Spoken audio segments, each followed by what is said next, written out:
Үйde berekenin getişi emne sebep bolat? Birinciden subhanallah, үйde berekenin getişi birincisi jalганчылык. Kalp көп айтылған үйде береке болбойт. Bir. Экинчиси subhanallah, үйдүн içinde уруш жаңжал көп болгон болсо. Экинчиси аял киши амыр болуп алган болсо, жетиштүү болот. Мисалы аял киши үйдө башчы болуп алса, жетиштүү болот кедейликке. Андан кийинси subhanallah, тууганчылар үйгө конок келбей калса, туугандар менен катышпай калсаң кедейлик келет. Ошол үйдө subhanallah намаз окулбаса, же намаз окулса дагы ихлас болбосо, Кур'ан кылбаса, ал үй мүрзө сыяктуу болот. Ошол үйдө береке болбойт деп айтат. Акча болушу мүмкүн, бирок береке болбойт.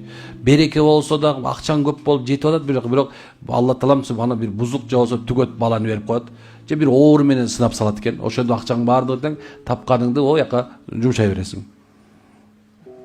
Мына өзү айтып коет, үй бүлөдө уруш талаш чыкса, чыкпашы үчүн эмне кылуу керек дейт. Экөө тең жым отуруш керек. Аял аялдай, эркек эркектей болуш керек. Эркек көз менен башкарыш керек, аял болсо көздү түшүнүш керек. Берген нерсесине ыраазы болуш керек, алып келген нерсеге ыраазы болуш керек эркектин. Мына ошол жерде машалла береке бар. Колуңда болгон нерсеге ыраазы бол, жокпу subhanallah шүгүр айт.